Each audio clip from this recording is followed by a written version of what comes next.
Kita ini kepala bukan ekor. Akan semakin naik dan tidak akan turun. Kristen tidak pernah percaya konsep roda. Hati-hati dengan ini. Anda lihat semua keyakinan, semua kepercayaan manapun di muka bumi ini, konsepnya roda, berputar.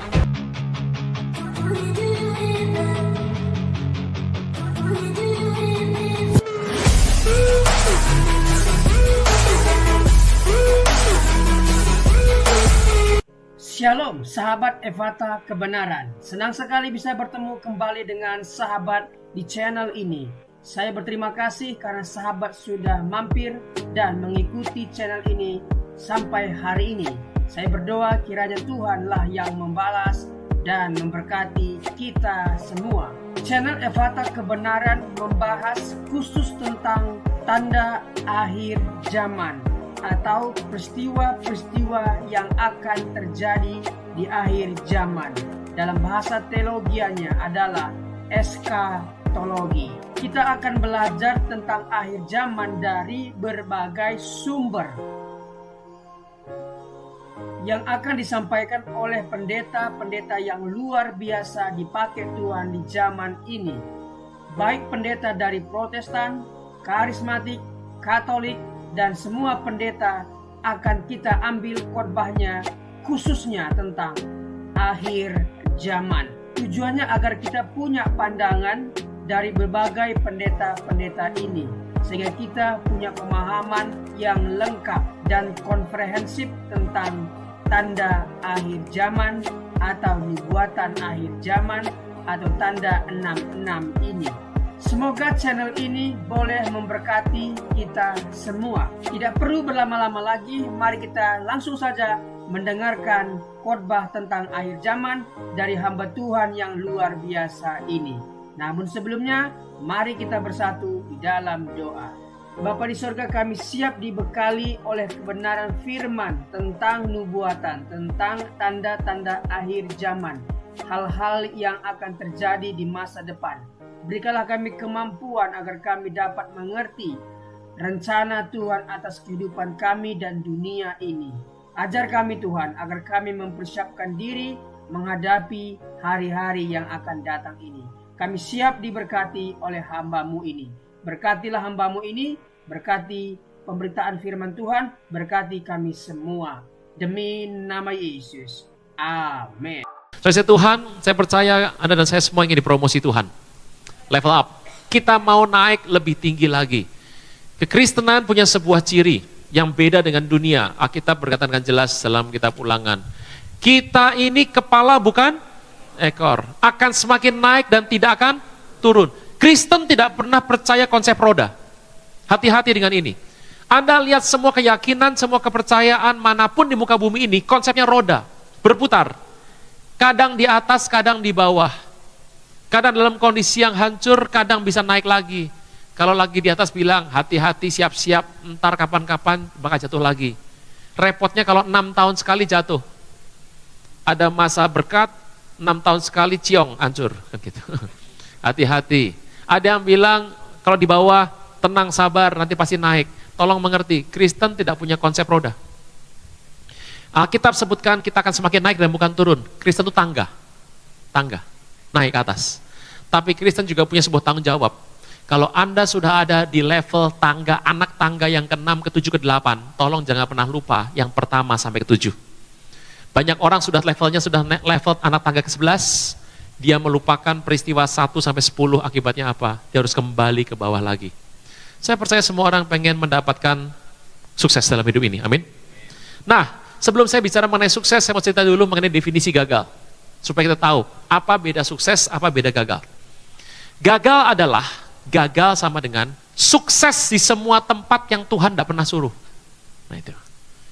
Jadi jangan mengukur sukses dengan kacamata dunia, dengan sebuah jumlah, dengan sebuah kondisi. Saya mau beritahu, yang namanya sukses dan gagal di mata Tuhan itu beda dengan dunia.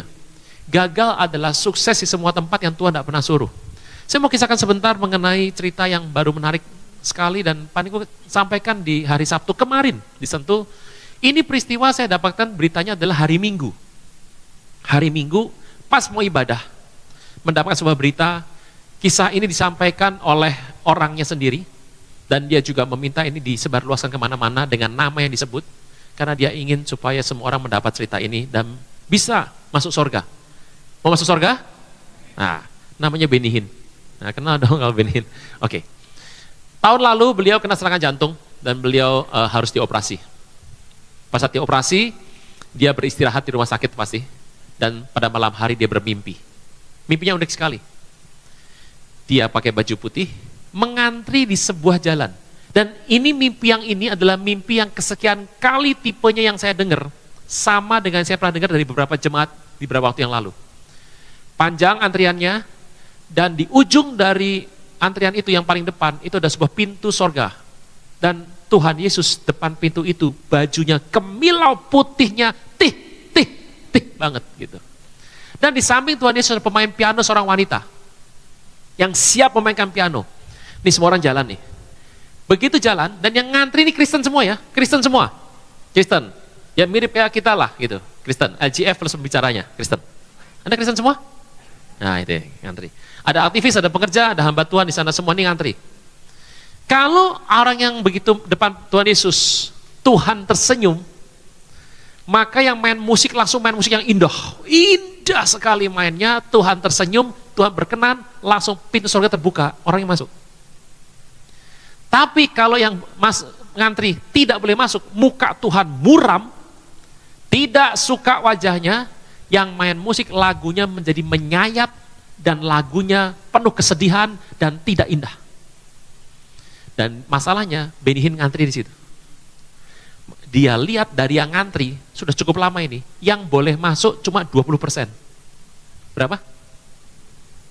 Itu pasti LGF dan pembicaranya tuh kalau sampai ngantri. Nah gitu. Yang amin cuma depannya, belakang, hah? Ngitung-ngitung, 80-20, 80-20.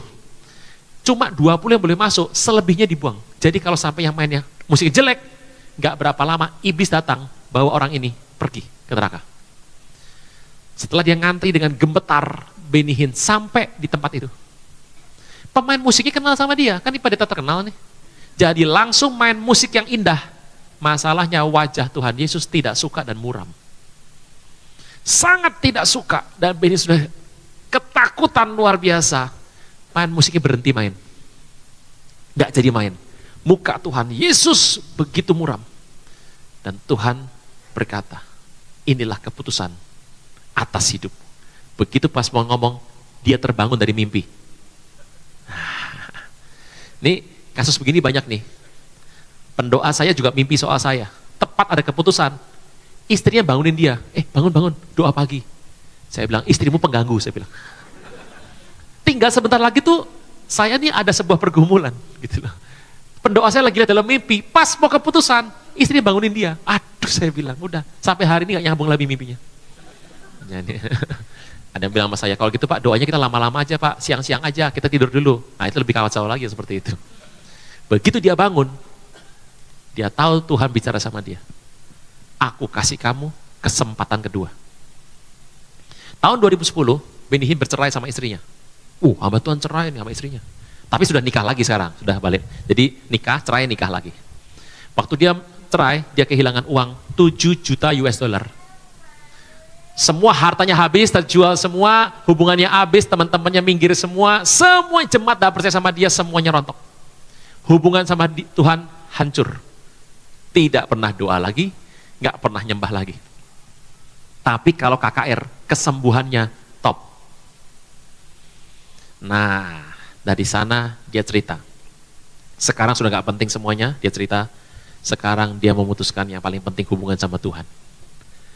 Ternyata kita baru tahu, sukses di mata Tuhan sama di mata manusia beda. Mau sukses? Nah diam, sekarang diam.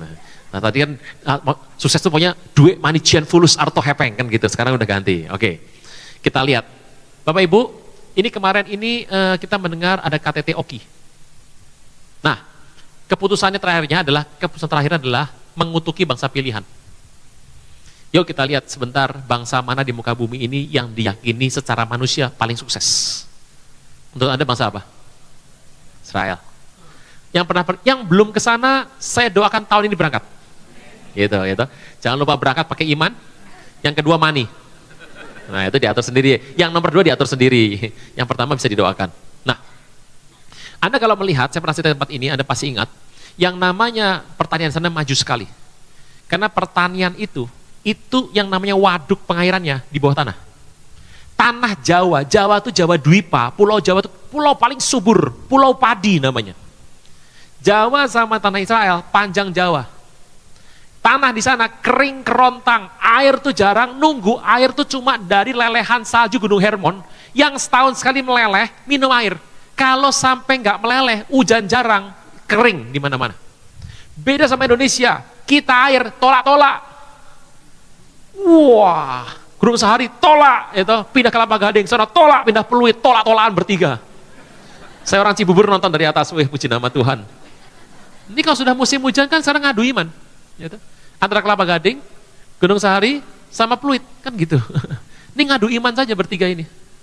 Saudara Tuhan, dan Tuhan tahu, ya imannya sudah kuat selama ini dilatih. Cukuplah istirahat, sekarang sudah gak banjir. Gitu. Saudara Tuhan, Anda bisa bayangkan di Indonesia air ditolak, Anda gosok gigi, 4 gayung. Boros bener tuh air. Gitu. Mandi, jebar-jebur gak enak tuh. Mandi airnya banyak habis-habisan. Makannya sop, air terus. Orang sana makannya enggak, kambing domba bakar. Kenapa? Minim air. Saudara Tuhan, di sana itu air jarang sekali. Mobil paling bersih itu mobil di Indonesia. Sopir jam 5 pagi sudah ngelap. Di sana bersihnya kalau musim hujan. Karena air itu mahal. Di sini kita kalau masuk toilet buang air kecil keluar air. Di sana saya pernah ketemu sebuah tempat yang pria kalau buang air di urinoir, nggak perlu siram. Buang air tinggal, nanti malam sekali, gitu. Dan luar biasa teknologinya, tidak berbau. Jangan coba di sini. Bisa bubar satu lantai ini nanti. Nah, pertaniannya maju. Anda tahu wortelnya segini. Ini wortel segini. Buat main kasti bisa. Main baseball bisa. Ngantem suami nggak pernah pulang ya mungkin. Segitu. Tahu yang namanya cabai segini nih. Nih. Anda makan satu, nyonyor bibir, gitu.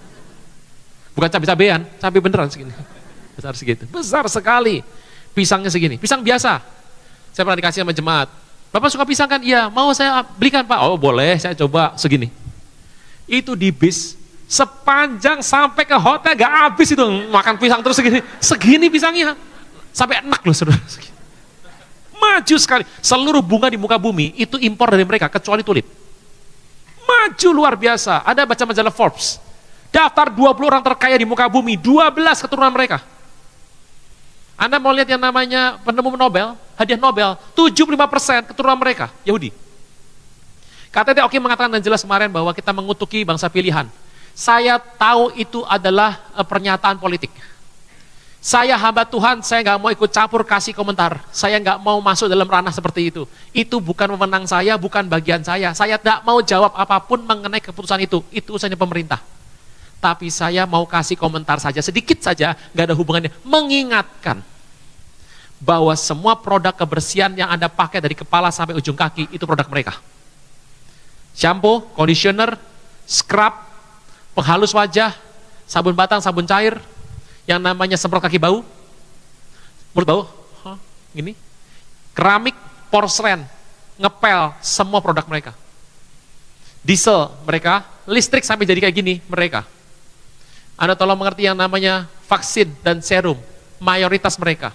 Obat-obatan mereka, kebersihan mereka, kereta api mereka di muka bumi. Anak muda yang paling takut sama apa? Sama Google, sama Facebook, Twitter. Anda sehari gak bisa akses Google, dunia serasa tergoncang, kan bener gitu. Memang aniayanya Kristen zaman sekarang sama dulu beda. Kristen aniaya itu, wah dihantam Suriah, Irak sama Mesir, Kristen habis tuh. Dibantai habis. Itu aniaya besar. Kalau Indonesia beda. Listrik mati lampu 4 jam, aniaya itu. Gak bisa ngecas, gitu. Handphone mati, wah itu aniaya katanya. Anak zaman sekarang gak bisa Google dalam sehari. Tidak pakai Facebook, gak Twitter dalam sehari. Saya mau tanya, apa jadinya? Aniaya besar, kan gitu. Saudara Tuhan, mereka yang temukan semua. Jadi kalau Anda memutuskan tidak mau memakai produk mereka, saya harus ingatkan, Anda bisa berubah jadi gembel dalam 3 jam. Bayangkan semua barang yang Anda pakai dari mereka, penemunya. Mau sukses? Ini bangsa kecil. Tidak ada orang Arab boleh jual minyak sama mereka. Bayangkan, kecepit di tengah, tidak punya minyak, tapi survive. Kalau ditanya satu hari, saya pernah tanya sama tour guide di sana, bangsamu ini kecil, yang namanya tanah juga nggak subur, tapi kok bisa maju sekali dan mengalahkan negara-negara lain dan kemajuan pertanian. Anda tahu di Thailand ada Bangkok, durian Bangkok, jamu Bangkok, profesornya Yahudi semua itu. Jago semua. Saya tanya, apa rahasianya? Dia bilang, Tuhan kasih kita ini. Cak lontong. Pikir kan gitu. Apa? Dari Torah membuat kami jago. Sampai kaget saya bilang, yuk kita lihat. Mau sukses lah? Yang pertama, Ulangan 6. Ulangan 6. Nah, ini khotbah baru mulai sekarang nih. Ulangan 6 ayat yang pertama, bagus sekali firman Tuhan. Ulangan 6 yang pertama, firman Tuhan berkata apa? Kasih pada Allah adalah perintah yang utama, sangat utama sekali. Inilah perintah, ketetapan dan peraturan yang aku ajarkan kepadamu atas perintah Tuhan Allahmu untuk dilakukan di Gunung Sahari, Mangga 2. Indonesia, kemana kamu pergi untuk mendudukinya, supaya seumur hidupmu engkau dan anakmu, cucumu takut akan Tuhan Allahmu dan berpegang pada setiap ketetapan dan perintahnya yang kusampaikan kepadamu, supaya apa? Usia tuh lanjut tuh, bisa usia jasmani, bisa usia spiritual. Orang usia spiritualnya lanjut tuh apa? Dikasih tahu firman langsung ngerti. Kalau baca firman ikut Tuhan itu tidak ngerti, berarti usia rohaninya masih muda sekali. Maka dengar hai orang Israel. Bukan. Hai orang Gunung Sahari. Nggak cocok. Hai orang LGF. Nah, ya. Diam juga. Lakukan dengan apa? Supaya apa? Mau baik keadaan. Harus apa? Setia. Dengan perintah tuh. Saya masih ingat udah lama sekali ibu-ibu satu ini. Ibu ini ketemu sama saya habis kebaktian. Dia sedih sekali karena kontrakan sudah mau habis. Dia diancam, diusir. Usahanya menjahit. Jahitannya sepi, mau diusir, suaminya kabur sama perempuan lain, anaknya nggak pulang, kena narkoba. Udah sinetron banget pokoknya. Itu masalah sehari-hari itu. Ibu ini nangis, dia pergi ke gereja dan dia ikut Tuhan, tapi kok ngalami seperti ini, dia nangis dan dia ngomong sama saya, apa yang saya harus buat Pak? Kenapa hidup begitu pahit? Kenapa hidup menderita seperti ini? Saya nggak nyangka ikut Tuhan kok kayak begini. Saya bilang, Bu, saya mau tanya sama ibu. Iya, mau tanya apa Pak? Yesaya 48 mengatakan, sekiranya engkau memperhatikan perintah-perintahku, maka damai sejahteramu seperti aliran sungai yang tidak pernah kering dan kebahagiaanmu seperti gelombang laut tidak pernah berhenti. Pertanyaannya apa Pak? Saya mau tanya, kita berkata kalau ibu ikut perhatikan perintah Tuhan, ibu bahagia. Ibu bahagia enggak? Nyanda? Enggak. Gimana bahagia Pak? Suami kali sama orang lain tidak pulang, saya mau keluar dari sekarang kontrakan Pak. Usaha saya nggak maju, anak saya nggak bantu saya. Ibu nggak bahagia? Ya enggak toh Pak. Berarti ibu tidak memperhatikan perintah-perintah Tuhan. Pak jangan galak-galak gitu Pak sama saya. Loh bukan galak, firman yang bilang. Mau baik keadaan? Mau baik keadaan Anda? Setia sama perintah Tuhan. Teruskan. Terus supaya kamu jadi sangat banyak. Mau banyak jumlahnya? Mau bertumbuh? Seperti janji Tuhan Allah nenek moyangmu kepadamu di negeri yang berlimpah-limpah panada dan nasi liwetnya. Indonesia ke susu madu. Kita sarapan susu madu, gak nendang. Bubur atau yamcha. Dengar hai orang Israel, Tuhan Allah kita, Tuhan itu Esa. Kasih Tuhan Allah dengan segenap hatimu. Dengan segenap apa? Dengan segenap ikut Tuhan sungguh-sungguh, jangan mendua hati, nanti gak bahagia. Apa yang kuperintahkan kepadamu pada hari ini haruslah engkau perhatikan, harus engkau ajarkan berulang-ulang sama anak-anakmu, membicarakannya apabila kau duduk di rumahmu, bila dalam perjalanan, kalau kena macet nih long weekend, ngomong juga, bila engkau berbaring, bila engkau bangun. Mau sukses? Nomor 1, Bapak Ibu, perhatikan ini. Jadilah orang yang hidupnya punya cuma satu Tuhan, one God person. Anda bawa ke hadapan saya, orang yang punya Tuhan gak satu, kalau sukses hebat. Gak ada di muka bumi. Orang Yahudi sukses kenapa? Fokus. Saya tuh belajar melihat sebuah buku, bagaimana cara mereka mendidik anak. Ternyata anak-anak Yahudi diajar, yang pertama, orang Yahudi menghindari makan kepala seafood. Karena kita tahu yang namanya seafood, ikan, itu pembusukan dimulai dari kepala. Nggak ada pembusukan dari sirip, itu nggak ada. Pembusukan dari kepala. Orang Yahudi menghindari makan kepala seafood. Mereka makan cuma dari badan ke belakang. Kita kalau makan kepala ikan kakap, waduh, 3 porsi. Makanya kita pintar sekali, amin. Nomor 2, mereka boleh punya olahraga apapun, mereka boleh ikut olahraga apapun, tapi minimal ikut 1 dari 3 ini. Yang pertama adalah lari sprint jarak pendek, yang kedua menembak, ketiga memanah. Apa fungsinya? Fokus. Yang ketiga, mereka boleh main musik apapun, boleh main musik apapun, tapi minimal 1 dari 2 ini. 2 ya boleh, biola atau piano.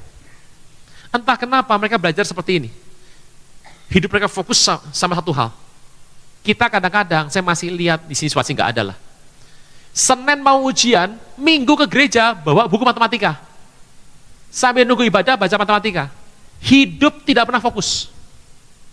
Fokus. Hari-hari ini senang sekali, zaman makin ke sini. Dulu zaman saya, kalau nggak sekolah, nggak bisa terkenal, nggak bisa sukses, nggak bisa berhasil, harus sekolah. Sekarang, anak zaman sekarang, itu macam-macam. Dengan Anda bikin boyband bisa sukses. Bikin lagu 2 sukses. Nah? Ya. Bisa masak, bisa sukses nggak? Bisa. Cuma bisa ngelukis, bisa? Desain bisa? Iya. Nata panggung aja bisa hidup kok. Zaman saya mana ada. Saya pengen jadi pelukis. Rambut saya SMA segini. Celana bolong, sendal jepit. Seniman, rambut segini. Anda pasti bilang, jelek banget ya. Ngatain pendeta gak rapture Anda. Hati-hati loh. Mama saya bilang, mau apa kamu gedenya? Jadi pelukis. Mana bisa kaya? Loh, Basuki Abdullah bisa kaya, saya bilang. Cuma 2 kemungkinan. Basuki Abdullah atau gembel, kata mami saya bilang. Masalahnya yang kayak Basuki Abdullah itu sangat sedikit. Jadi peluang kamu jadi gembel besar sekali. Wah, itu nggak jadi, udah sekolah akhirnya saya. Nggak jadi, takut jadi gembel. Ternyata. Yang pertama, hidup dengan satu Tuhan. Berapa? Bapak Ibu, bawa ke depan saya, orang yang punya Tuhan banyak, bisa sukses. Saya beritahu, nggak bakal ada, sudah. Kalaupun sekarang dia beruang, dia punya jabatan, nanti tunggu penyesalan di waktu akhir. Tuhan tuh berapa? Jangan salah nama, namanya bukan Yeni, bukan Yesi, bukan namanya Yesiapa Ses, bukan. Yesus namanya. Cuma satu Tuhan, siapa? Yesus Kristus. Perlu pakai Kristus nih, kenapa? Karena Yesus orang Meksiko bernama Yesus ada 2 jutaan kira-kira, Amerika Latin. Di Indonesia saya sudah cek ada 2 orang pakai nama Yesus. Bapaknya ngawur ini. Satu Tuhan, kata bersama saya, satu Tuhan. One God man, one God woman. Perempuan dengan satu Tuhan, pria dengan satu Tuhan. Mau sukses nomor 1, Tuhan harus satu. Macam-macam Tuhannya ini itu nggak bakal berhasil sudah. Nomor 2, Matius 18:19. Matius 18:19. Firman Tuhan. Dan lagi aku berkata kepadamu, jika 2 orang daripadamu di dunia ini, apa? Meminta separuh sebagian, sama-sama. Permintaan mereka akan dikabulkan oleh Bapakku di kecamatan. Wah, kecamatan, buka jam 10, jam 2 bubar. Selesai tutup, itu dulu, sekarang sudah bagus. Saya nih cemburu loh, Jakarta bisa dipulihkan, amin. KTP saya bukan Jakarta, jadi kita beda wilayah. Saya Jawa Barat KTP-nya. Jadi saya kesini satu provinsi. Dan saya tadi datang pagi diomongin sama bagian ibadah. Pak, ini selesainya jam segini. Nah, kalau sudah dari jauh-jauh ke sini, khotbah harus lama, bener nggak? Iya. Yang paling menderita ibadah kedua. Kan nggak ada ibadah lagi. Iya, dan saya nggak ditunggu oleh siapa-siapa. Nah, udah. Jadi yang pegang mic berkuasa. Nah, Bapak Ibu, kalau saya kasih ayat ini, menurut Bapak Ibu, 2 orang yang paling mudah siapa? Ini 2 orang toh, dari antaramu sepakat. Paling mudah, ya teman ya bisa. Paling mudah siapa 2 orang itu? Nah itu dia. One God person. Yang kedua, one man woman, one woman man. Mau sukses? Jadilah pria dengan 1 wanita, jadilah wanita dengan 1 pria. Hati-hati ini. Ini penting nih. Saya percaya bahwa setiap Anda yang sudah berpasangan, yang belum nikah, dengar-dengar saja, dengar-dengar, jangan ikut-ikutan. Yang sudah nikah, saya percaya bahwa Anda tuh menikah sama orang yang ganteng, cantik, dan maderah, masa depan cerah, bener ya? Ya, itu kan harapan toh. Anda yang perempuan nikah sama yang ganteng toh, Anda coba gini, oh, suami bukan six pack, whole pack gitu kok. Oh, rambut banyak daratannya ketimbang gelombang airnya. Ngerti ya? Rambut gelombangnya habis tinggal daratan, tahu ya? Nah. Kayak gitu kok ganteng loh. Ganteng tuh relatif Bapak Ibu, sudah gitu saja. Relatif. Jadi gini, Anda menikah sama yang Anda cintai toh? Ya. Kalau Anda gagal menikahi orang yang Anda cintai, itu namanya apes, nah, gitu. Kalau Anda menikahi orang yang sama yang Anda tidak cintai, saya bilang itu Siti Nurbaya. Tapi setiap orang itu biasanya menikah sama yang dia cintai, benar ya? Ya. Dengarkan saya baik-baik. Anda menikah sama orang yang Anda cintai, itu nggak ada prestasinya. Nggak usah bangga Bapak Ibu. Karena di luar Tuhan Yesus pun bisa seperti itu. Tangkap ya? Anda menikah sama orang yang Anda cintai, biasa bro. Sekarang bukan bro, bray. Zaman saya dulu brur, terus bro, terus bray. Lama-lama bral, keluar semua bral. Saudara Tuhan, Anda menikah sama orang yang Anda cintai, itu biasa, nggak ada prestasinya. Nggak usah dibangga-banggakan, aku cinta sama dia, aku terus nikah sama dia, biasa. Nggak usah bangga. Itu peristiwa biasa-biasa saja. Saya mau kasih Bapak Ibu peristiwa luar biasa. Yang biasa itu menikah sama orang yang Anda cintai. Yang luar biasa adalah Anda mencintai orang yang Anda nikahi. Diam semua. Mikir. Pikir dulu. Loh, kalau Anda menikah sama yang Anda cintai biasa toh. Tapi yang luar biasa adalah Anda mencintai dan tetap mencintai orang yang Anda nikahi. Gak gampang itu. Apa Anda masih cinta sama pasangan Anda? Ya belum nikah, diam aja udah. Ada bagian nanti setelah pengangkatan, waduh lemes lagi. Apa Anda masih mencintai dan berusaha mencintai orang yang Anda nikahi? Itu prestasi. Bapak Ibu, Natal kemarin banyak sekali undangan khotbah Natalan, dan khotbah Natalan itu enak. Kenapa? Sebelum khotbah makan dulu. Habis makan enak. Bapak Ibu, sebelum firman Tuhan disampaikan Pendeta Aruna, kita main games dulu. Games dulu. Jadi kita akan undang 3 pasangan ke depan untuk main games. Yang pertama Pendeta Aruna sama istri. Lah, saya nggak dikasih tahu, nggak koordinasi dulu. Waduh. Yang kedua gembala sama istri. Yang ketiga koordinator sama istri. Kita 3 suruh maju main games. Yang nonton jemaat. Berpunggung-punggungan, dikasih kertas, dikasih spidol, ditanya 8 pertanyaan, mau dicek. Ini pendeta-pendeta ini tuh sepakat nggak di rumah tangga? Bayangkan. Pertanyaan pertama, ketemunya di mana? Di tempat apa? Situasi apa? Waduh, 3 benar semua. Berikutnya, nomor celana pasangan atau sepatu pasangan. Masih benar semuanya.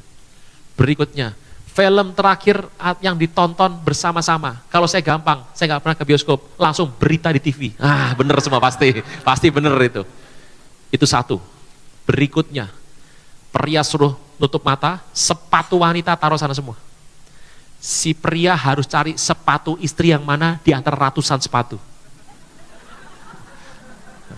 Kalau saya main, saya nggak main. Kalau saya main, juaranya pasti saya. Saya nggak ngomong kosong Bapak Ibu. Istri saya kalau mau pergi, yang siapin sepatu saya. Yang ngelap dan nyemir, saya. Iri tuh, perempuan pada iri semua. Silakan iri. Langsung begini, lu dengerin tuh. Jangan begitu belakang ngelihat, malu. Pak, Kok bisa ketemu Pak? Lah kan mereknya ada, saya tahu mereknya. Lah kalau mereknya beda, sama, warnanya beda. Merek sama, warna sama, ukurannya beda. Semua sama, baunya beda. Tetap ketemu, udah gitu aja. Bapak Ibu, gak gampang dari kepala rumah tangga. Amin para pria. Yang perempuan diam aja, nanti berkumis loh. Oh setelahnya pria kok amin, langsung kumisnya keluar ribut nanti. Gak gampang jadi pria. Wanita, tolong bantu kami. Gini. Yang pria, habis dibantu, ya tetap harus lakukan yang terbaik. Mau sukses? Ini bahaya zaman sekarang, ini pernikahan harus diganti nih sekarang. Ini harus diganti. Pernikahan yang sah itu bukan antara pria sama wanita loh. Pernikahan yang sah itu antara pria dari lahir dan wanita dari lahir. Ngerti itu ya? Karena zaman sekarang tuh repot. Kalau cuma pria dan wanita, gawat. Jangan-jangan, mohon maaf, kesamaan nama fiktif belaka. Joni berubah jadi Ani. Rita berubah jadi Budi. Budi sama Ani menikah. Lah kan, jadi ini laki perempuan, ini berubah. Terus nikah lagi. Jadi pernikahan yang sah itu pria dari lahir. Jangan pria jadi-jadian. Oh, zaman sekarang ngeri loh. Saya nonton yang namanya hasil videonya sama fotonya kok. Ada pria 2 itu pakai yang berewokan dua-duanya, ada pesternya di depan, itu pakai baju nikah panjang yang perempuan. Waduh, mengerikan sekali tuh enggak. Baju perempuan ini berewokan itu. Tinggi gede. Waduh, nikah. Bingung saya ngeliatnya. Hati-hati. Di Amerika, 2 minggu lalu, mantan senator di Amerika, umur 90 tahun menikah. Istrinya meninggal waktu dia umur 70 tahun. 20 tahun kemudian, dia menikah lagi di umur 90 tahun. Masalahnya nih senator, istrinya itu umur 40 tahun. Jadi umur 90 tahun, nikah sama 40 tahun, dan istrinya laki-laki. Anda boleh gitu. Kalau kita nggak banyak doa, Indonesia bisa masuk ini, yang begini. Mau sukses? Jadilah pria dengan satu wanita dan wanita dengan satu pria. Alkitab bilang minta apapun juga. Perlu sepakat dalam hal ini. Saya percaya Bapak Ibu, kita harus sepakat di rumah tangga. Dan minta apa saja. Harus sepakat. Kalau nggak sepakat, nggak jadi. Pap, kijang baru elegan. Beli kijang yuk. Ini mobil kuda mau diapain? Masih bisa pakai. Kilometer masih kecil. Pap, beli saja kuda, elegan. Kuda juga enggak apa-apa, pakai dulu. Kijang pap kuda, kijang komodo muncul. Nah itu dia. Nggak sepakat dalam hidupnya. Mau sukses? Rumah tangga. Saya melihat banyak orang secara materi sukses, jabatannya tinggi, rumah tangganya acak-adut, amburadul. Bukan jenis sukses seperti itu yang Tuhan mau. Perhatikan rumah tangga kita masing-masing, amin. Dan rumah tangga ini penting, nomor 1, dasarnya harus benar. Nikah diberkati di gereja. Kalau Anda dulunya sudah nikah baru bertobat terima Tuhan, nanti dalam beberapa waktu kemudian di tempat ini akan sering diadakan namanya peneguhan nikah. Anda daftar, Anda ikut. Supaya diberkati oleh Tuhan. Amin. Saudara Tuhan, ini penting nih. Makanya penting dalam hidup ini, mau nikah, zaman sekarang hati-hati pilih pasangan. Hati-hati pilih mertua. Hati-hati pilih mantu, hati-hati pilih besan. Nah, ini penting. Harus hati-hati zaman sekarang. Saudara Tuhan, saudara rekan saya satu, anaknya perempuan cantik. Karena dia merasa bahwa anaknya harus punya masa depan, dia cari seorang pria, dia nikahkan sama anak teman bisnisnya. Supaya apa? Dia tahu teman bisnis kaya, supaya anak perempuannya ini enak hidupnya. Pokoknya mantunya seperti apa enggak apa-apa, yang penting nanti punya masa depan, keuangan bagus. Dinikahkan. Anak perempuannya dikasih banyak serahan, dikasih harta benda segala supaya bisa hidup nanti. Setelah 7 bulan baru ketahuan, mantunya punya utang bank hari itu 7 miliar, gak bisa bayar. Itu duitnya seret. Seret, nggak ada pemisahan harta, seret, semua habis. Dia bilang tenang aja enggak apa-apa, nanti besanku yang bantu, besanku lebih kaya lagi. Ternyata dia baru tahu besannya punya utang bank 14 miliar. 2 kali lipat, nggak bisa bayar juga, ludes semuanya. Pertanyaannya mudah. Wah, rame di keluarga merasa tertipu. Keluar satu buah kata, cerai. Nah dia tanya dulu, Pak, kalau cerai bagaimana? Toh saya tertipu. Saya bilang saya nggak mau jawab lah. Yang jawab jangan saya, biarkan yang jawab itu zaman dulu presiden sebelum Pak Jokowi, Pak Susilo. Di seri kedua pemerintahan dia punya slogan, lanjutkan. Biar beliau yang jawab saja sudah. Lanjut, kan sudah mau gimana. Hati-hati makanya. Jadi kalau menikah hari ini dengar baik-baik. Apa tadi?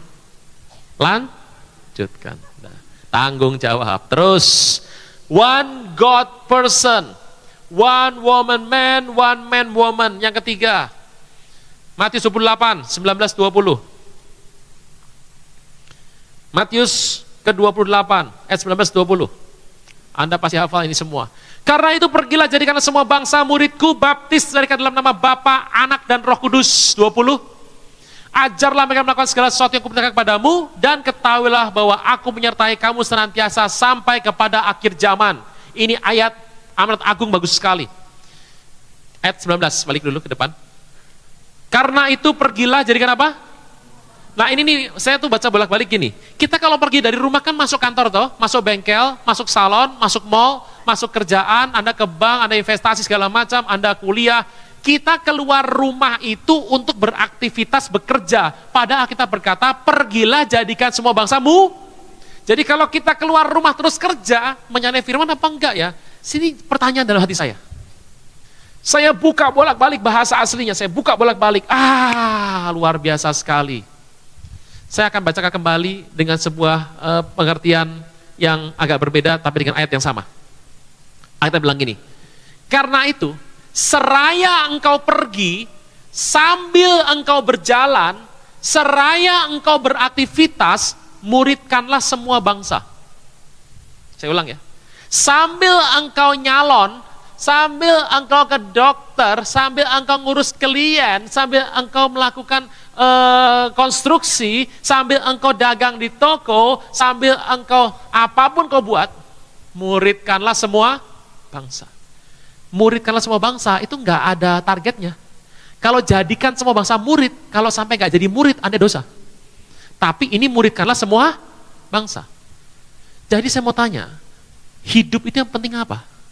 Hidup dengan satu Tuhan, mau sukses, satu pasangan, yang ketiga, one message person. Orang yang hidup dengan satu pesan dalam hidup ini. Apa pesannya? Pertobatan kerajaan sorga. Jadi saya mau tanya, penginjilan paling baik Anda buat di mana? Pak, saya mau nginjil ke Afrika, Pak. Ya ampun, lihat tikusnya takut. Boro-boro ketemu singa. Anda di rumah lagi nonton TV, ibu-ibu nonton sinetron. Tikus lewat, yang lompat ke meja tikusnya apa ibu-ibunya? Nah itu dia. Saya mau nginjil ke Alaska, Pak. Ketemu Siberian Husky, teriak-teriak nanti. Nginjil di mana? Aktivitas Anda di mana? Saya ingat sebuah kisah ya. Kisah ini terjadi belasan tahun yang lampau. Saudara Tuhan, waktu itu saya mengajar di sebuah kampus. Ada seorang mahasiswi, sudah bab 4. Udah mau selesai. Dosen pembimbingnya masuk rumah sakit koma. Terus meninggal. Bayangkan bab berapa? 1 bab lagi langsung ujian itu. Langsung meninggal. Masalahnya dia pusing sekarang. Kalau mengganti dosen, ganti topik dari awal. Meneruskan, susah juga. Ketemulah dia dengan saya. Pak mau bicara sebentar sama Bapak ngobrol. Ada apa? Saya bilang. Dia cerita, dia tuh sudah berapa ini gak bikin skripsi. Dosen sakit-sakitan terus dan terakhir komanya aja sudah sebulan. Udah gitu meninggal Pak. Jadi gimana? Saya kan mau lulus cepat, waktu sudah mau berakhir. Terus saya mau minta Bapak jadi pembimbing pengganti. Oh saya bilang silahkan aja. Emang masalah di mana? Ya tapi boleh nggak Pak? Ya, topik jangan diganti, Bapak terusin yang chapter 4 ini, bab 4 terus ke belakang. Oh, saya bisa? Ya, nggak bisa. Pertama, ilmu dosen Anda itu ilmunya dosen Anda. Sudah dibawa ke kubur, saya bilang. Lah, saya terusin bagaimana caranya, saya bilang. Kedua, kamu cukup pintar kalau saya melihat dari hasil kamu. Kenapa kamu nggak pakai yang baru saja? Maksud Bapak, saya ada bahan baru, saya bilang. Bahan ini belum masuk Indonesia. Bukunya saya pegang. Nah, ini kamu kalau tambahkan, ini saya yakin 2 bulan kelar, selesai. Karena saya tahu kamu udah jago. Dasarnya sama kok dengan topik kamu yang lama. Tapi Pak, sudahlah saya bilang, percaya saya. Kamu terusin percuma. Ilmu itu dibawa ke kubur sama dosen kamu. Nanti kamu kalau sekarang ini topik diteruskan, ujian pasti gagal. Kenapa? Ilmunya setengah kok. Dan dosen kamu gak kirim buku wasiat, saya bilang. Udah. Terus gimana Pak? Pakai buku ini baru. Ilmunya masih baru, belum masuk Indonesia, jarang yang paham, nanti diuji, gak banyak pertanyaan. Bukunya pegang. Kamu bisa pakai ini 2 bulan pasti kelar. Oh gitu ya Pak, boleh pinjam bukunya gak Pak? Kagak. Loh, kan Bapak nawarin tadi. Loh sebentar dulu, saya bilang kagak lah, ada syaratnya lah. Saya bilang, oh ya, saya mau tanya non, jawab pertanyaan saya. Oh silahkan Pak, kamu pulang lewat mana? Oh rumah saya di situ. Berapa kali kendaraan? Ya sekali naik bis, kemudian nanti naik angkot, bisa jalan kaki sedikit dekat rumah saya Pak. Oh, saya mau tanya, ini kamu jawab saya, kalau pas naik bis tuh, terus bisnya nabrak, kecelakaan, terbakar. Kamu naik angkot lagi jalan ditabrak, terus kamu meninggal hari ini. Non, kemana kamu akan pergi? Surga atau neraka? Isi Bapak Pak. Amit-amit, dia bilang. itu ilmu gak tahu di mana. Setan diginikan mana takut.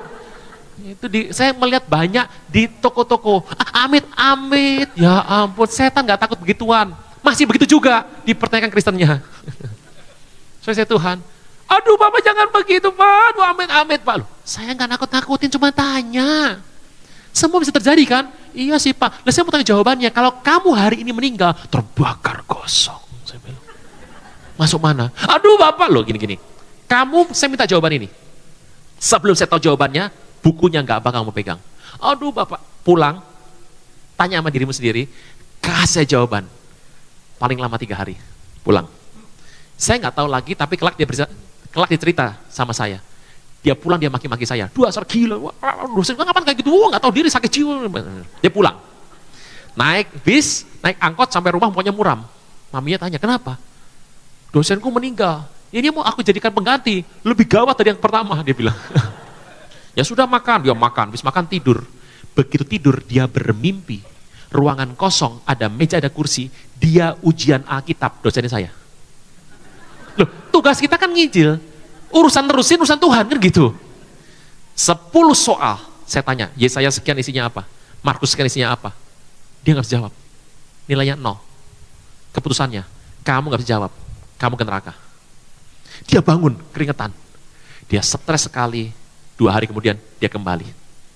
Dan saya bilang sama dia, saya nggak tahu jawabannya Pak. Saya bilang, saya tahu jawabannya. Saya cerita soal Tuhan, dan dia lahir baru bertobat di sana. Dan dia selesaikan dalam 2,5 bulan skripsi ini, dia ujian dengan nilai yang bagus, dan dia bertobat melayani Tuhan, sampai sekarang masih ikut Tuhan dengan setia. Beri kemuliaan buat Tuhan Yesus. Saya mau tanya, jadi nginjil paling bagus di mana? Ya tempat di mana Anda. Paling enak dokter gigi. Pak, dokter medis belum? Yesus nggak butuh. Pasti tobat itu. Saya harus bilang, dengar saya baik-baik. Anda dibikin ganteng, dibikin cantik, dibikin beruang banyak, dikasih promosi, tokonya rame, gelarnya sebanyak langit, setinggi langit, Anda punya kemampuan promosi jabatan direktur. Anda diberkati berlimpah-limpah. Ulang. Sepi. Engkau diberkati berlimpah-limpah. Takut dijebak ini. Engkau diberkati berlimpah-limpah. Duitmu banyak, pangkatmu tinggi, engkau dipromosi, namamu baik, gelarmu panjang, engkau diberikan semua kebaikan. Tuhan itu punya maksud di sana. Punya maksud. Makanya penting, waktu sudah singkat Bapak Ibu, waktu lebih singkat dari yang kita pikir. Singkat nih waktu, gunakan semua yang Tuhan kasih dalam hidupmu untuk menarik banyak jiwa. Saya mau tanya, saya tidak mau melecehkan profesi apapun. Saya mau Anda berpikir baik-baik. Mana lebih mudah? Direksi menginjili tukang sapu, atau tukang sapu menginjili direksi? Cepetan. Anda mau jadi yang mana? Sekarang Anda punya jabatan bagus, Anda punya pangkat tinggi, uangnya banyak. Saya mau beritahu, Tuhan punya maksud gak? Kok nggak bisa bayar kok, sepi nih usaha, tolonglah. Kita udah kenal lama, kasihlah keringanan. Ini benar-benar susah, anakku butuh makan. Oh ya sudah, enggak apa-apa. Kita sama-sama tahu, enggak apa-apa sudah. Jalan aja usahanya. Nanti kalau sudah cukup, kabarin, pulangin pelan-pelan cicil. Aduh, kamsia kan gitu. Jangan lupa, nanti minggu aku jemput ke Gunung Sahari. Ngapain tuh? Ke IGF. Acara apa? Ya nyembah-nyembah Tuhan Yesus. Itu Tuhan yang ngasih, kekayaan. Nyembah Tuhan. Dia bilang gini, hah? Yesus? Gak butuh aku. Bilang sama dia, bayar sekarang. Ngerti maksudnya? Ngerti. Saya pernah ngalamin ini. Saya duduk waktu saya masih kuliah, di sampingnya aktivis utama Persekutuan Doa. Kita nginjili seorang keturunan India. Yang teman saya nih, ngomong, yang India bilang gini, kebanyakan ngomong kamu, emang Yesus pinter ya? Wah, Yesus pinter sekali. IP kamu berapa? IPK itu adalah nilai kalau di kampus, patokan nilai. Persekutuan ketuanya bilang apa? 3,6. Yang India bilang gini, aku 3,87. Kalah tuh. Suruh Yesusmu belajar sama aku. Nanti aku ikut sama dia.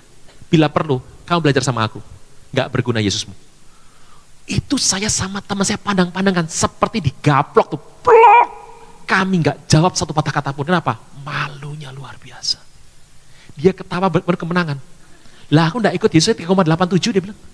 Lah kamu ikut Yesus 3,6. Ngapain saya ikut Tuhan kamu? Waduh.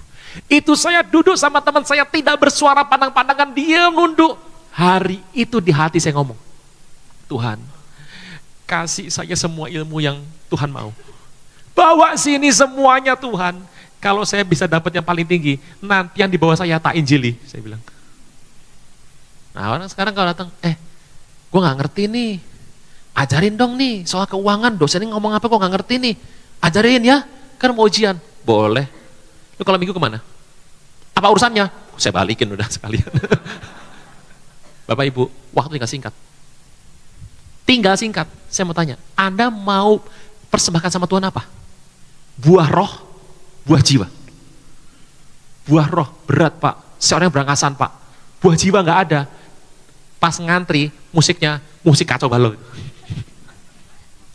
Mau sukses, hidup dengan satu pesan. Satu Tuhan, satu pasangan, satu sepi. Bapak Ibu tolong mengerti. Yang keempat, terakhirnya saya loh ya, bukan Anda. Matius 6:33. Matius 6:33. Bagus sekali. Tapi carilah dulu kerajaan Allah dan kebenarannya, maka semuanya akan. Jadi yang nomor satu cari apa? Kerajaan. Satu tujuan, one purpose person. Manusia dengan satu Tuhan, satu pasangan, satu pesan, satu tujuan. Orang ribut sama saya cerita, kita ini mau pakai apa perginya? Pakai baju, angkat apa baju gimana? Jaket atau mau pakai mana? Atau mau pakai bikini? Kok cerewet? Saya tanya dulu, mau kemana? Kalau Anda mau ke pantai pakai yang namanya jaket baju anget, Anda itu seperti dipanggang gitu. Lah tapi kalau Anda pakai bikini, terus pergi ke daerah pegunungan, membeku di luar. Jadi sebetulnya Anda persiapan apa di koper tergantung mau pergi kemana, amin? Saya mau tanya, Anda mau ke surga semua toh? Kita mau surga semua toh? Saya mau bocorkan soal surga. Bapak Ibu, inilah peristiwa surga.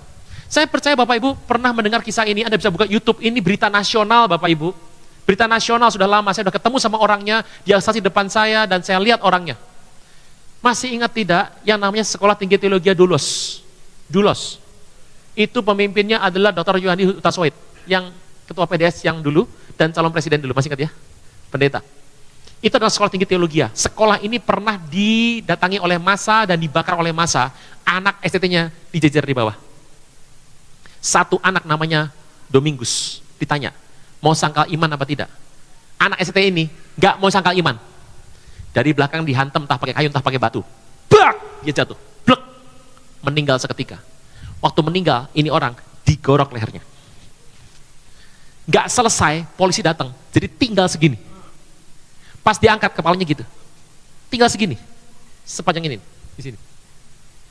Begitu dia meninggal, dia naik, ada malaikat bawa dia ke atas, terbang. Aku di mana? Tenang saja, di bawah malaikat.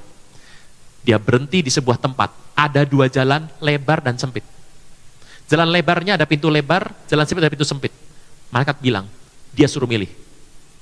Karena dia anak STT, Sekolah Tinggi Teologi, dia baca Alkitab, Alkitab berkata, di dalam dunia ada 2 jalan, lebar dan sempit, mana kau pilih? Yang lebar api, jiwamu mati, tapi yang sempit, Tuhan berkati. Enggak pernah dengar lagu semua ini. Ini bertobat kapan Anda? Enggak apa-apa, enggak sholat minggu enggak apa-apa, yang penting ikut Tuhan. Karena dia Sekolah Tinggi Teologi, dia ingat, dia cari yang sempit. Pintunya sempit sekali, dia lihat, aku ini kurus, pasti masuk, dia masuk. Naik ke atas, ada orang menyembah Tuhan. Menyembah Tuhan. Ketemu Tuhan Yesus, taman. Tuhan bilang, mau apa ke sini? Tuhan, aku senang kesini ketemu engkau. Belum tiba waktunya, engkau pulang, kasih tahu soal aku sama rekan-rekanmu. Tapi Tuhan, pulang sekarang. Pas dia turun ke bawah, balik lagi, itu dia lagi diangkat. Kalau Anda undang beliau, pastikan bahwa yang hadir kuat imannya dan jantungnya. Saya pernah cerita ini terjadi pertama kali, temannya dia kesaksian, pakai slide. Itu ibadah UMAS. Jadi saya khotbah setelah kesaksian, kan kebalik tuh. Begitu kesaksian pakai foto-foto, itu UMAS, wah, semuanya. Saya bilang, aduh ya ampun, habis ini yang maju saya, mau khotbah apa lagi? Bayangkan UMAS dilihat seperti itu. Saya Tuhan, pas diangkat kepalanya begini. Dia buka mata, dia bilang gini, bawa aku ke UKI ya, rumah sakit UKI. Saya meninggal lagi. Sampai rumah sakit, ini dijahit kulitnya, supaya nanti kalau dikubur tidak ini, dijahit. Otaknya sudah keluar semua, darahnya keluar semua, sudah kering. Sampai rumah sakit, dia meninggal lagi. Dia naik lagi ke atas, ketemu Tuhan lagi. Loh, mau apa ke sini? Tuhan, aku rindu ke sini, aku mau pulang. Belum saatnya, tapi aku pulang. Aku nggak mau pulang. Dia masuk lagi ke tubuh dia, blek, begitu masuk langsung kretek, nyambung tulangnya semua. Anda kalau ketemu sama dia, lihat lehernya, ada kaitan sini, garis. Saya mau tanya, jadi kalau orang nggak pernah baca Alkitab, dikasih 2 jalan, milih yang mana? Yang tol, kapan lagi tol kosong begini? Kalau yang sempit, long weekend. Bapak Ibu, kisah ini ada berapa kali saya dengar. Jadi ada 2 soal sorga yang saya mau bocorkan sama Anda. Bocorannya. Yang pertama, kalau aku datang kali yang kedua, adakah aku dapati iman di muka bumi? Jadi Tuhan cari apa yang pertama? Iman. Bapak Ibu, nambah iman tuh gak gampang. Ngurangin iman cepat sekali. Oleh karena itu pastikan, kegiatan Anda, Pak, saya boleh gak begini Pak? Saya boleh gak begitu? Bukan masalah boleh gak boleh, cek aja. Kalau nambah iman, dilakukan. Ibadah nambah iman gak? Tambahkan. Kalau rasa gak nambah iman, dikurangi, dibuang. Kalau nambah iman, tambahkan, pertahankan. Nomor 1, Tuhan cari iman. Tanpa iman, tak seorang pun lihat Tuhan. Dan saya beritahu, tak seorang pun lihat Tuhan. Nomor 2, akulah pokok anggur, Bapakulah pengusahanya. Wah, ngeri. Anda tahu pengusaha mikirnya apa? Cuma ada 1, laba, untung, profit, cuan. Orang sini bilang cuan sisi. Menguntungkan sekali. Saya mau beritahu Bapak Ibu, Tuhan minta balik talenta kita. Talenta pulangin gampang, karena itu milik Tuhan. Tapi Tuhan bilang, Dodo, sebentar nak, jangan pergi dulu. Talenta sudah balik, mana bunganya? Sesuai Tuhan, kerja sesuai talenta. Jangan paksakan yang bukan talenta Anda. Anda mau tahu ciri orang talentanya salah kerja? Begitu Senin, habis long weekend, I hate Monday. Males nih kalau Senin. Tapi kalau sudah Jumat sama long weekend, wah mukanya berseri-seri. Kalau begitu lebih baik gak usah kerja. Sesuai Tuhan, 4 hal. Mau sukses? Tuhannya berapa? Pasangan? Pesannya? Tujuannya? Sorga 1. Ini kalau 4 jalan. Tuhan mau beritahu, di mata Tuhan, ini sukses nih. Kita bangkit berdiri yuk. Terima kasih sahabat sudah mendengarkan khotbah tentang akhir zaman. Saya yakin dan percaya kita semakin bertambah hikmat dan bertambah referensi tentang akhir zaman. Channel ini dibuat secara sadar untuk mengumpulkan pembahasan tentang akhir zaman, nubuatan tentang akhir zaman, agar kita punya satu channel membahas khusus tentang kejadian-kejadian di akhir zaman. Para pembicaranya juga dari berbagai-bagai interdominasi, baik dari Protestan, Karismatik, Katolik, dan berbagai-bagai pendeta di seluruh Indonesia, tentunya yang membahas tentang akhir zaman. Semoga channel ini memberkati kita semua. Firman Tuhan mengatakan Matius 13 ayat 39, musuh yang menabur benih lalang ialah iblis. Waktu menuai ialah akhir zaman, dan para penuai itu malaikat. Matius 22:23-24. Pada waktu itu, jika orang berkata kepadamu, lihat, Mesias ada di sini, atau Mesias ada di sana, jangan kamu percaya, sebab Mesias-Mesias palsu dan nabi-nabi palsu akan muncul, dan mereka akan mengadakan tanda-tanda yang dahsyat dan mujizat-mujizat, sehingga sekiranya mungkin mereka menyesatkan orang-orang pilihan juga. 1 Tesalonika 4 ayat 15-16. Ini kami katakan kepadamu dengan firman Tuhan, kita yang hidup, yang masih tinggal sampai kedatangan Tuhan, sekali-kali tidak akan mendahului mereka yang telah meninggal. Sebab pada waktu tanda diberi, yaitu pada waktu penghulu malaikat berseru dan sangkakala Allah berbunyi, maka Tuhan sendiri akan turun dari sorga, dan mereka yang mati dalam Kristus akan lebih dahulu bangkit.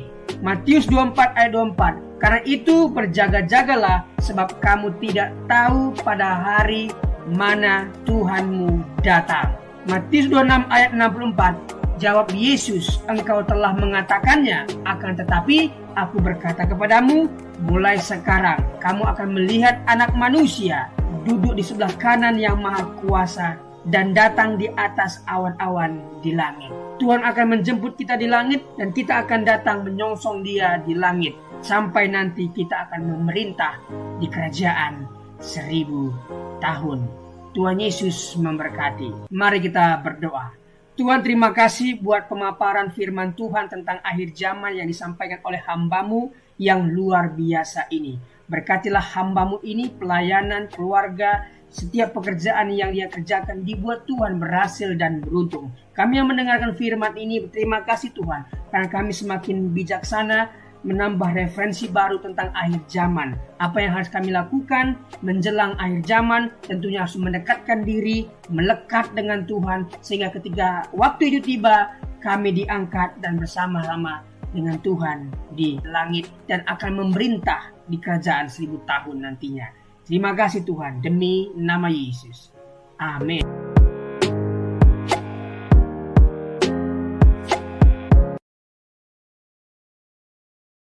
Từ nào nào tờ mình tắt lỗ để bởi sẩy bù phá y chẳng mày dầu giá bù phá tê cháu trong sai liệu tê lưng tàu in nào nè tê cháu xin cồn tê cháu xin nè cho mình nói xin bay bài đi tròi đi dẫn đi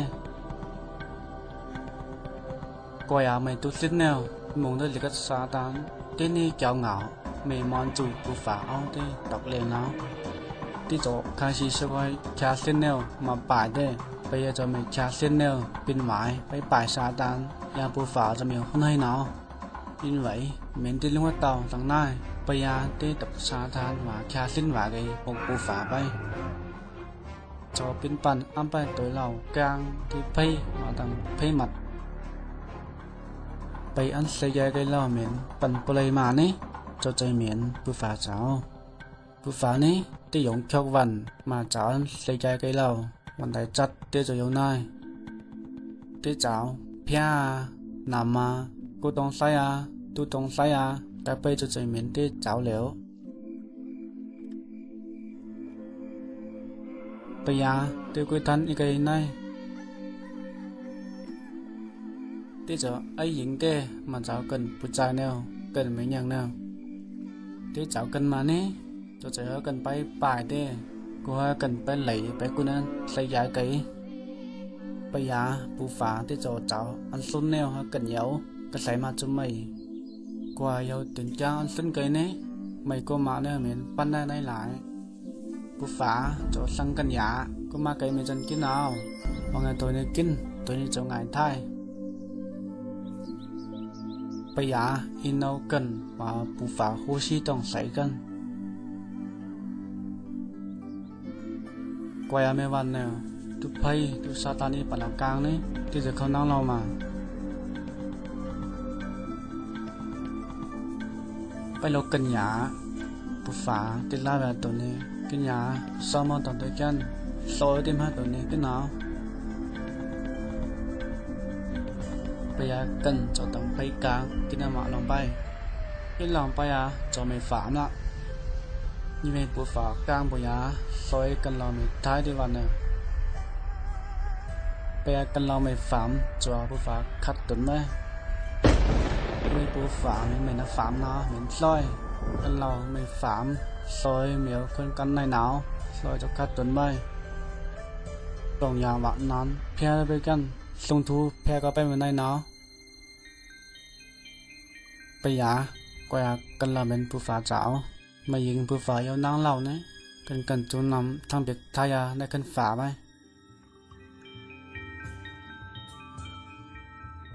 ซอยกันเราอย่างย้อนเลยการได้เปิดใส่หาอะไรกันจุไปหาไหนได้ใส่จังไปป่ายเหมียวไปจ่อยต้องใส่là ai tọc liền cho có phầnไปหัดต้องเปียกในกันปูฝาไปก็อย่ามาใจกันเหล่าหัดไปเลยหัดจนมันในกันนั่งฝาลักไปหนาวปูฝาว่ากันเราต้องหลงว่าน้ำไปกันเหมียวคนกันในหนาว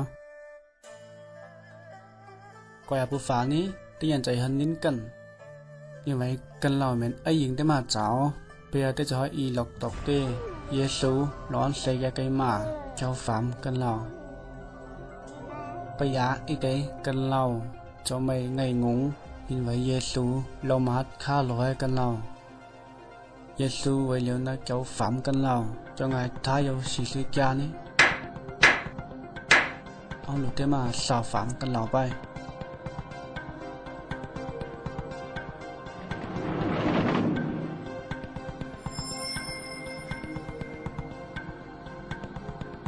bây giờ cần lầu xin Giêsu phải nhìn xa kia còn mà tỏ phải kiếm Giêsu phải ní thằng biệt cần lầu thái giả một khoan chỗในคันฝาไปว่าผู้ฝาเยาจึงใส่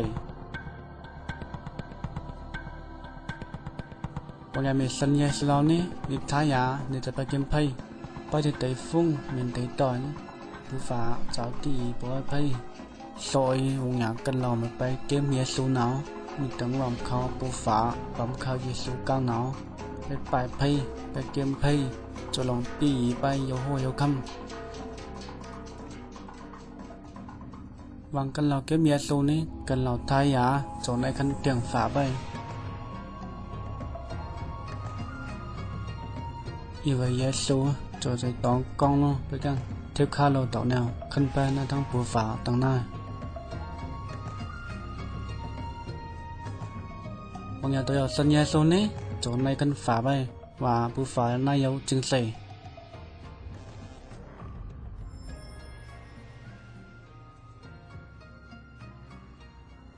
Terima kasih sudah melihat video pendek tentang rencana Allah untuk kehidupan manusia. Sejak dari awal Tuhan menciptakan Adam dan Hawa. Dia juga sudah merencanakan akan keselamatan manusia melalui pengorbanan anaknya yang tunggal.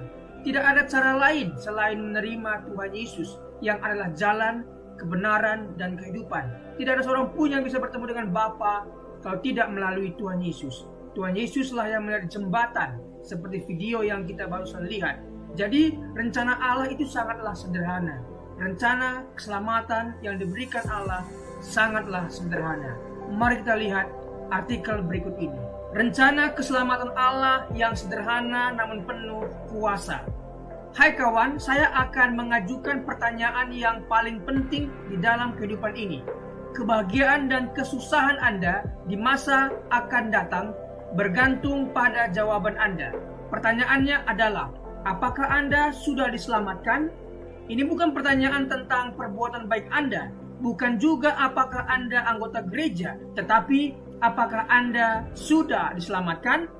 Apakah Anda yakin akan masuk surga setelah meninggal dunia? Alkitab berkata bahwa untuk dapat masuk surga, seseorang harus dilahirkan kembali. Dalam Yohanes 3 ayat 7. Yesus berkata kepada Nikodemus, kamu harus dilahirkan kembali. Karena yang dilahirkan dari daging adalah daging, yang dilahirkan dari roh adalah roh. Dalam Alkitab, Allah memberikan rencana bagaimana caranya untuk dapat dilahirkan kembali, yang berarti diselamatkan. Rencananya sangat sederhana. Anda dapat diselamatkan hari ini juga. Bagaimana caranya? Langkah pertama, Anda harus sadar bahwa Anda adalah orang berdosa. Karena semua orang telah berbuat dosa dan telah kehilangan kemuliaan Allah. Roma 3 ayat 23. Karena semua orang lahir dengan hati yang berdosa, hati yang dari daging. Anda adalah orang berdosa dan terpisah dari Allah karena dosa, sebab upah dosa ialah maut. Roma 6 ayat 23. Ini artinya pemisahan kekal dari Allah di dalam neraka. Manusia ditetapkan untuk mati hanya satu kali saja, dan sesudah itu dihakimi. Ibrani 9 ayat 27. Tetapi Allah sangat mengasihi Anda. Dia telah memberikan anaknya yang tunggal, Yesus, untuk menanggung dosa Anda dan mati untuk Anda. Dia, Yesus, yang tidak mengenal dosa, telah dibuatnya menjadi dosa karena kita, supaya di dalam Dia kita dibenarkan oleh Allah. 2 Korintus 5 ayat 21. Yesus harus meneteskan darahnya dan mati karena nyawa makhluk ada di dalam darahnya. Imamat 17 ayat 11. Tanpa penumpahan darah tidak ada pengampunan. Ibrani 9 ayat 22. Akan tetapi Allah menunjukkan kasih-Nya kepada kita oleh karena Kristus telah mati untuk kita ketika kita masih berdosa. Roma 5 ayat 8. Meskipun kita tidak dapat mengerti bagaimana caranya, Allah berkata bahwa dosa-dosa setiap orang yang percaya kepadanya telah dibebankan kepada Yesus dan Ia mati untuk kita. Dia dijadikan pengganti kita. Ini adalah kebenaran. Allah tidak dapat berbohong, kawanku. Sekarang Allah memberikan kepada manusia bahwa di mana-mana semua mereka harus bertobat. Kisah Para Rasul 17 ayat 30. Langkah kedua adalah pertobatan. Pertobatan ini adalah sunat hati.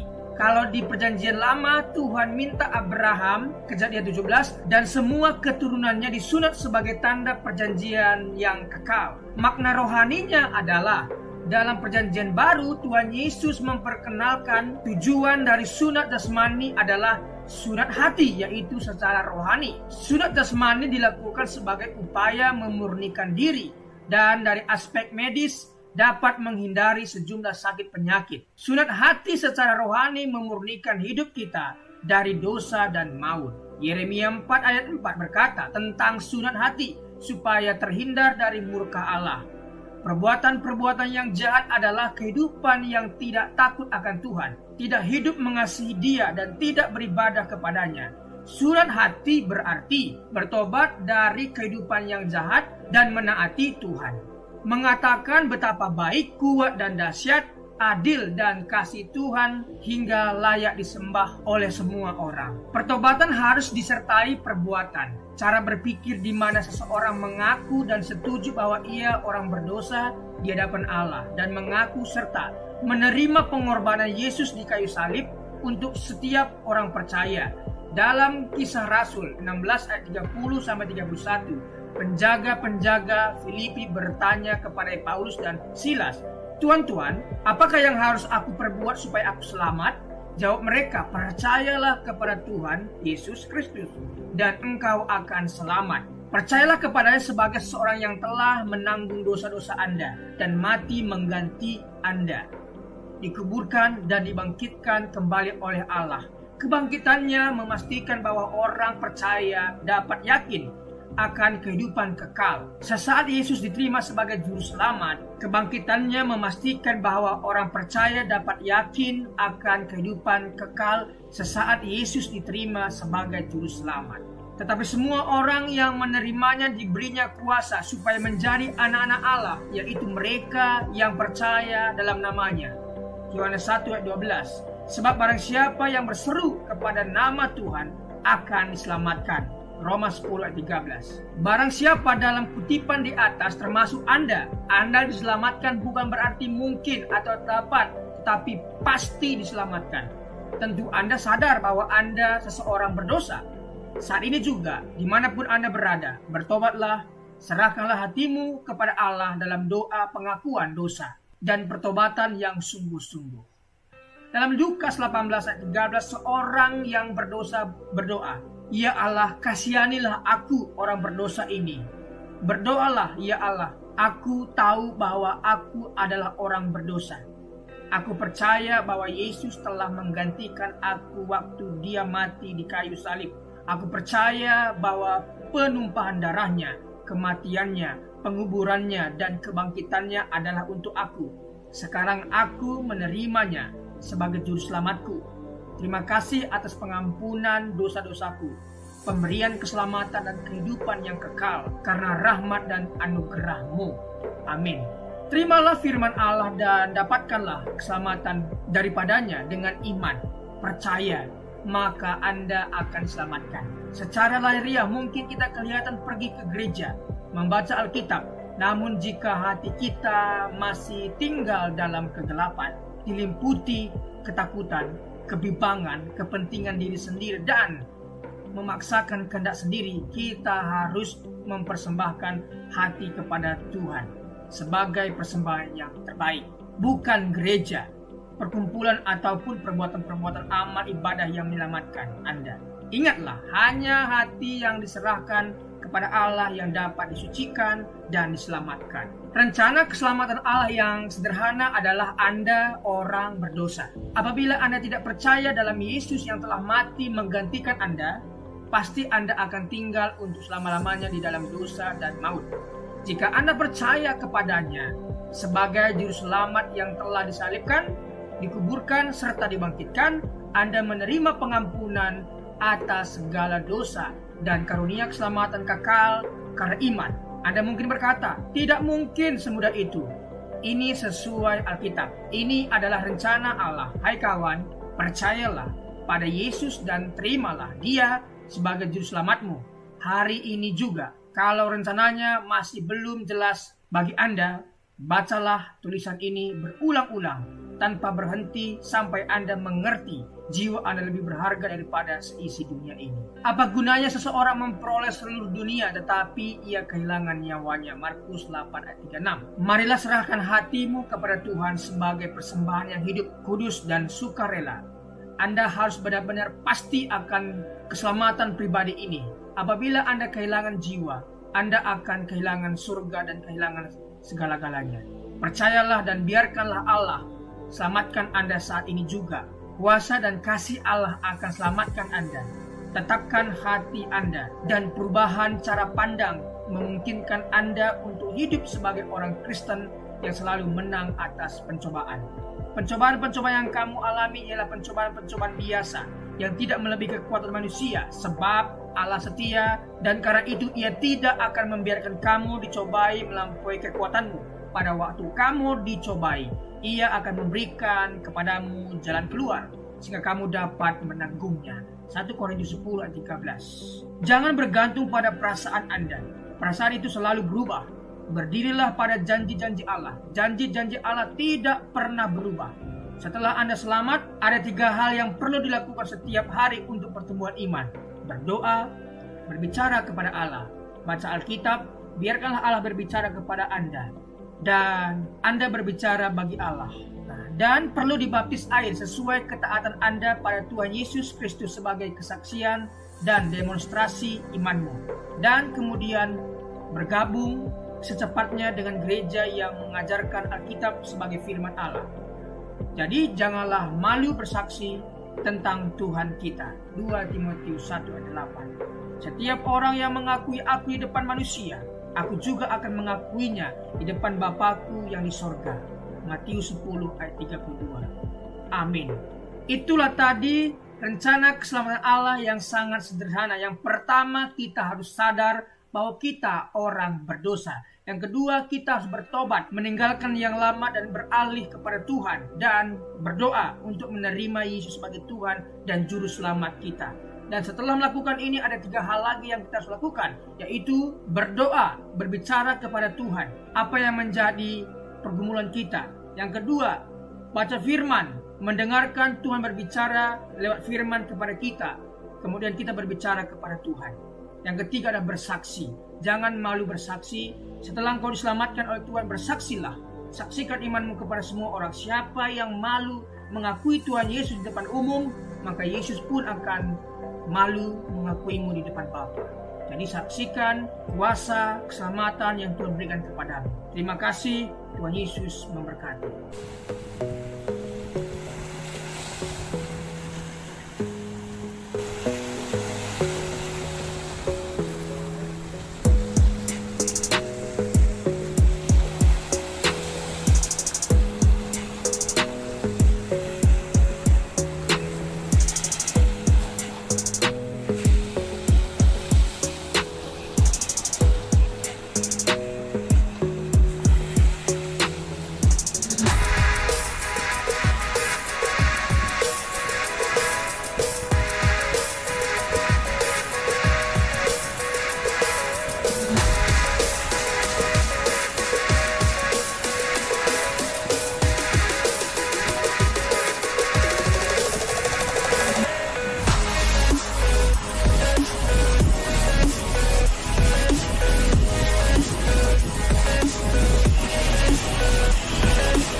Amen.